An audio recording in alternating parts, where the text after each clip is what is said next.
JDS ಮುಖಂಡ ಬಂಡೆ ರವಿ ತಿಪಟೂರು ತಾಲೂಕಿನ ಯಾವ ಜೆಡಿಎಸ್ ಮುಖಂಡರಿಗೂ ಮಾಹಿತಿ ನೀಡದೆ ಜೆಡಿಎಸ್ ಮುಖಂಡ ಎಂದು ಫ್ಲೆಕ್ಸ್ ಹಾಕಿ ಬ್ಯಾನರ್ ಅಳವಡಿಸಿಕೊಂಡು ಪತ್ರಿಕಾಗೋಷ್ಠಿ ಕರೆದಿದ್ದು, ಇದನ್ನು ವಿರೋಧಿಸಿ ಪತ್ರಿಕಾಗೋಷ್ಠಿಯಲ್ಲಿ ಜೆಡಿಎಸ್ ಮುಖಂಡರ ನಡುವೆ ಪರಸ್ಪರ ಮಾತಿನ ಚಕಮಕಿ ನಡೆಯಿತು. ಪತ್ರಿಕಾಗೋಷ್ಠಿಯಲ್ಲಿ ಮಾತನಾಡಿದ ಜೆಡಿಎಸ್ ಮಾಜಿ ಅಧ್ಯಕ್ಷ ತಡಸೂರು ಗುರುಮೂರ್ತಿ, ಬಂಡೆ ರವಿ ನಮ್ಮ ತಾಲೂಕಿನ ವ್ಯಕ್ತಿಯಲ್ಲ, ಪಕ್ಷದ ಕಾರ್ಯಕರ್ತನಾಗಿ ಕೆಲಸ ಮಾಡಿಲ್ಲ. ಆದರೂ ಸಹ ಜಿಲ್ಲಾ ಸಮಿತಿ, ತಾಲೂಕು ಸಮಿತಿಗಳ ಗಮನಕ್ಕೆ ಬಾರದೆ ಏಕಾಏಕಿಯಾಗಿ ಜೆಡಿಎಸ್ ಪಕ್ಷದ ಮುಖಂಡ ಎಂದು ಬ್ಯಾನರ್ ಅಳವಡಿಸಿರುವುದು ಖಂಡನೀಯ ಎಂದರು. ತಾಲೂಕಿನಲ್ಲಿ ಜೆಡಿಎಸ್ ಪಕ್ಷ ಪ್ರಬಲವಾಗಿದೆ. ಸಾವಿರಾರು ಜನ ನಿಷ್ಠಾವಂತ ಕಾರ್ಯಕರ್ತರಿದ್ದಾರೆ. ಆದರೆ ಬೆಂಗಳೂರು ಮೂಲದ ವ್ಯಕ್ತಿ ಜೆಡಿಎಸ್ ಮುಖಂಡ ಎಂದು ಬಂದಿರುವುದು ಪ್ರಾಮಾಣಿಕವಾಗಿ ಕೆಲಸ ಮಾಡಿರುವ ವ್ಯಕ್ತಿಗಳಿಗೆ ನೋವಾಗಬಹುದು. ಪಕ್ಷದ ವರಿಷ್ಠರು ತಾಲೂಕು ಘಟಕದ ಅಭಿಪ್ರಾಯ ಪಡೆದು ಮುನ್ನಡೆಯಬೇಕು ಎಂದು ತಿಳಿಸಿದರು. ಪತ್ರಿಕಾಗೋಷ್ಠಿ ನಡುವೆಯೇ ಕೆಲ ಮುಖಂಡರು ಆಕ್ಷೇಪ ವ್ಯಕ್ತಪಡಿಸಿ ಪರಸ್ಪರ ಜಗಳಕ್ಕಿಳಿದರು. ಶಾಂತವಾಗಿ ನಡೆಯಬೇಕಿದ್ದ ಪತ್ರಿಕಾಗೋಷ್ಠಿಯಲ್ಲಿ ಪರ ವಿರೋಧದ ಮಾತುಗಳು ಪ್ರಾರಂಭವಾಗಿ ಜಗಳ, ಏಕವಚನಗಳ ಬೈಗುಳಗಳು ಕೇಳಿಬಂದವು.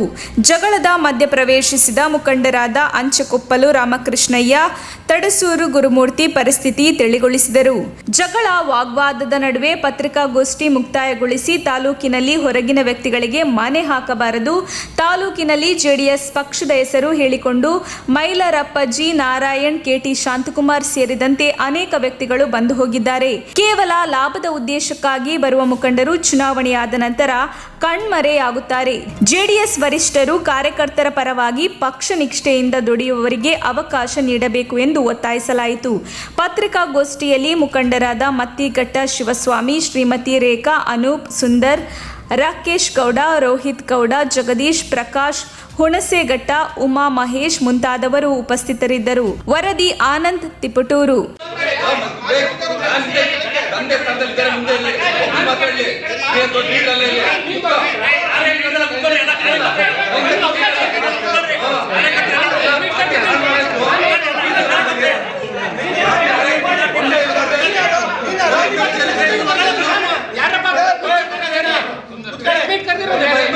ಮತ್ತೆ ಅದೇ ಹಿಂದಕ್ಕೆ ಹೋಗ್ಬಾರ್ದು ನಾವು ಅಂತ ಏನು ಹಿಂದೆ ಬಣ ಆಗಿ ನಮ್ಗೆ ಹೊಡ್ತಾನೆ. ಈಗ ನಾವು ನಮ್ಮ ಮನೇಲಿ ನಾವೇ ಕಿತ್ತಾಡ ನಮಗೆ ನಾವೇ ಇವತ್ತು ಪಕ್ಷ ಹಿನ್ನಡೆ ಆಗ್ತಾ ಇರೋದು. ನಮ್ಮ ಈ ಕುಮಾರಣ್ಣ ಇರ್ಬೋದು, ದೇವೇಗೌಡರು ಯಾರಿಗ್ಯಾರ ಲೀಡರ್ಶಿಪ್ ಅಂತ ಒಂದು ಕೊಟ್ರೆ ಅವ್ರಿಗೆ ಮಾಡಕ್ ಮತ್ತೆ ಬಣ ಅವ್ರಿವ್ರು ಬಣ ಆಗ್ಬಾರ್ದು ಅಂತ ನನಗಾದ ನೋವು ಇನ್ನೊಬ್ರಿಗೆ ಆಗ್ಬಾರ್ದು. ಬಣದಾಗ ಏನಾಗುತ್ತೆ ಹೇಳೋ ಒಟ್ಟ ನಮಗೆ ಬೀಳುತ್ತದು,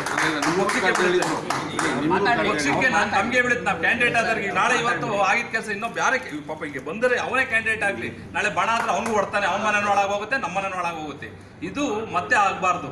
ಪಕ್ಷ ಗೆಲ್ಲಬೇಕು ಅಂದಾಗ ನಾವು ಒಗ್ಗಟ್ಟಾಗಿ ಹೋದ್ರೆ ಅಂತ ಈ ಪ್ರೆಸ್ ಮೀಟು ಇದು ಅವ್ರು ತೀರ್ಮಾನ ಮಾಡಿ ಬಂದಾಗ ಅದಕ್ಕೊಂದು ಬೆಲೆ ಇರುತ್ತೆ. ಸುಮ್ಮನೆ ಬಂದರೆ ಅದಕ್ಕೆ ಬೆಲೆ ಇರಲ್ಲ ಅನ್ನೋ ಒಂದು ಇದಕ್ಕೆ ಪ್ರೆಸ್ ಮೀಟ್ ಕರೆದಿದ್ದು.